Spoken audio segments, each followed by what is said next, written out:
Dia sedih bicara. Ya. Kami berani begini karena kami di dari bawah itu. Pernyataan salah seorang pengguna dan pengedar narkoba di Kabupaten Toraja Utara, Sulawesi Selatan ini tengah menjadi viral di media sosial. 4 pemuda ini ditangkap tim BNNK Tanah Toraja di sebuah rumah kos pada Kamis 16 Februari lalu. Setelah digerebek, keempat pelaku diketahui merupakan jaringan peredaran sabu lintas kabupaten yang beroperasi di Toraja Utara, juga merupakan bandar besar jaringan sidrap dan walenrang Luwu. Setelah diinterogasi, keempat pelaku dengan inisial RP, AG, DK, dan EL berikut barang bukti paket sabu siap edar dengan total 43,55 gram senilai 42 juta rupiah, korek api, sendok narkoba, pirex, sumbu pembakar, dan alat komunikasi serta pipet plastik. Pada LKN kedua ada 3 tersangka yang berhasil kita amankan. Masing-masing atas nama AG, LP, dan SP. Itu ada 3 orang dengan barang bukti yang paling besar pada saudara AG, yaitu 43 G dengan konversi sebesar 42 juta. Ini sangat besar yang kami pernah ungkap di Tanah Toraja. Bagaimana polisi kemudian menindaklanjuti pernyataan tersangka ini? Benarkah polisi yang seharusnya aktif memberantas narkoba malah melindungi bandar narkoba? Dari Kabupaten Tanah Toraja, Sulawesi Selatan, Joni Banetonapa, TV One mengabarkan. Anda sudah mendengarkan tadi dalam tayangan yang kami sajikan pengakuan dari tersangka kasus narkoba. Video ini juga jadi viral, masyarakat juga membahas mengenai masalah ini. Tapi tentunya kita tidak bisa langsung percaya begitu saja terhadap apa yang disampaikan oleh tersangka. Butuh penelusuran lebih jauh lagi. Untuk itu sebenarnya dalam kesempatan ini kami berikan kesempatan atau berikan waktu juga kepada pihak dari Kapolres Tanah Toraja, kemudian juga pihak dari Badan Narkotika Nasional Kabupaten Tanah Toraja ataupun juga kepada Kabid Humas Polda Sulawesi Selatan untuk bisa memberikan keterangannya, konfirmasinya. Tapi sampai saat ini pada saat kemudian perbincangan ini dilakukan, memang belum ada perwakilan dari 3 pihak yang saya sebut berkenan untuk bergabung dan juga memberikan keterangan. Tapi di samping saya sudah hadir narasumber yang punya jam terbang, punya pengalaman yang luar biasa mengenai kasus narkoba atau narkotika. Sudah hadir di samping saya yaitu Ketua Harian Kompolnas, Bapak Benny Mamoto. Selamat malam Pak Benny. Selamat malam. Baik, kemudian juga nanti kita akan dengarkan bagaimana pandangan dari IPW yaitu Bapak Sugeng Teguh Santoso. Tapi sebelumnya Pak Benny, kita akan dapatkah Pak Benny memberikan informasi kepada kami? Adakah informasi terbaru juga disampaikan oleh pihak kepolisian kepada Pak Benny mengenai kasus ini? Ya, mengenai kasus ini dari pihak pengawas internal, dalam hal ini Bitpropam Polda Sulawesi Selatan dan timnya sudah turun, sudah melakukan pemeriksaan, pengecekan dan sebagainya, namun hasilnya tentunya nanti kita tunggu bersama. Baik. Akan dirilis. Dalam hal ini saya ingin menyampaikan beberapa hal berkaitan dengan modus-modus ya, yang sering terjadi.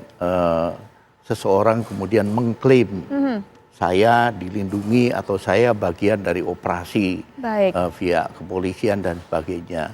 Menurut pengalaman kami, ketika kami di BNN, kami tidak menggunakan informan.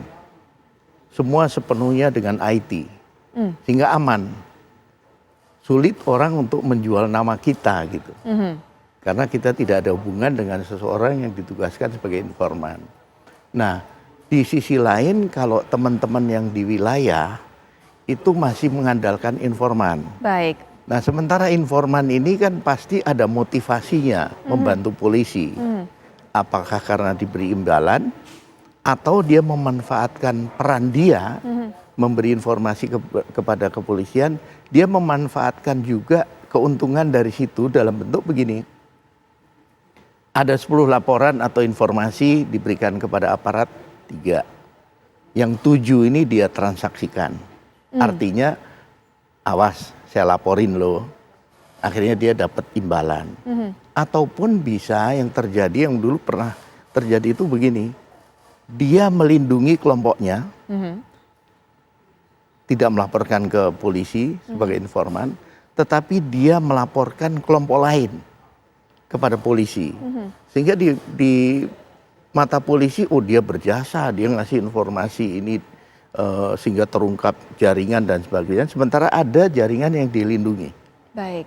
Nah, dalam konteks ini nanti kita tunggu hasil dari pemeriksaan. Baik. Apakah modusnya seperti ini?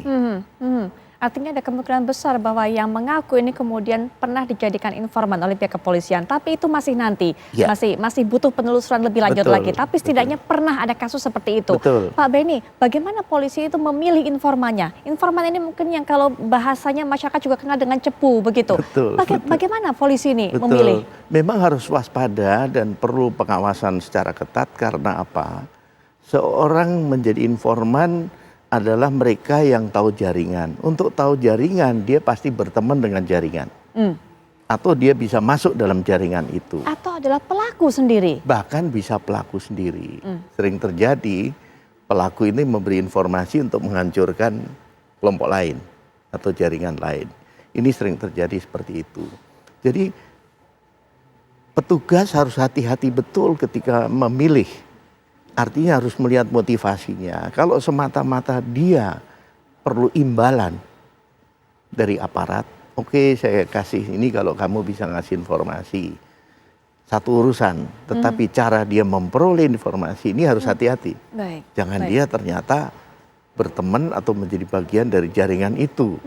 Nah, ini justru nanti akan membahayakan petugas. Baik. Contoh nanti ketika dia ketangkap dia langsung nyanyi. Saya disuruh bapak itu. Nah, ya. Nah, kita juga akan dengarkan bagaimana pendapat dari Bapak Sugeng Teguh Santoso dari IPW. Selamat malam, Pak Sugeng. Selamat malam Mbak, selamat malam Pak Beni.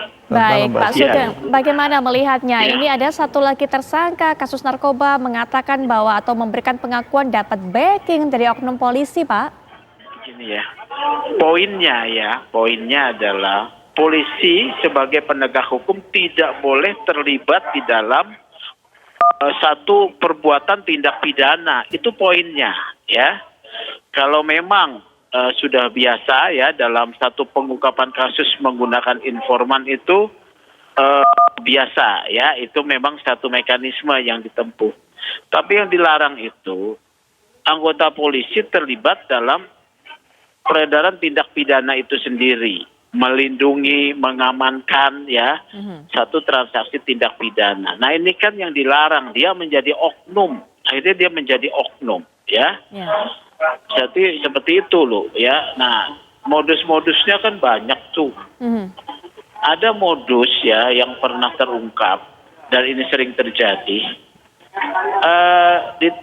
Saya istilah ini operasi petik gitu loh ya. Jadi dia bekerja sama dengan informan untuk menangkap orang-orang yang memakai narkoba. Jadi ketika dia menjual narkoba kepada subjek pemakainya ditangkap tapi informannya dilepas. Itu kan kejadian kemarin di Binjai itu ya, yang terang benderang ya. Jadi intinya IPW meminta pimpinan Polri keras ya dan tegas di dalam hal terhadap anggotanya yang terlibat dalam tindak pidana pengedaran narkoba, tegas dan jelas gitu ya. Karena nilai transaksi dalam narkoba itu ya sangat besar, menggiurkan. Jadi begitu. Jadi tim dari Propam turun ya menurut saya satu respon yang cepat. Harus didalami ya, terutama komunikasi elektronik antara mereka. Komunikasi elektronik itu menjadi juga satu alat bukti gitu ya. Baik, dan dengan apa yang dikatakan oleh Pak Sugeng tadi, tapi Pak Sugeng setuju nggak kemudian jika untuk berikutnya masih menggunakan mungkin mereka yang berdekatan dengan jaringan, mereka pengguna, pelaku dan sebagainya untuk dijadikan informan, Pak? Ini yang rentan sebetulnya ya. Saya lihat ini sangat rentan. Penggunaan pendekatan tenaga manusia itu selalu akan syarat dengan pertimbangan-pertimbangan kepentingan ya. Nah, ini yang sangat rentan ya, berpotensi juga akhirnya menyimpang Baik, ini sangat Ya. rentan Pak Beni, kemudian potensi menyimpangnya juga cukup besar. Nanti mungkin Pak Beni juga bisa berikan pendapat mengenai hal ini, termasuk juga penelusuran lebih lanjutnya ini bagaimana idealnya untuk bisa mengungkap ini semua. Kami segera kembali.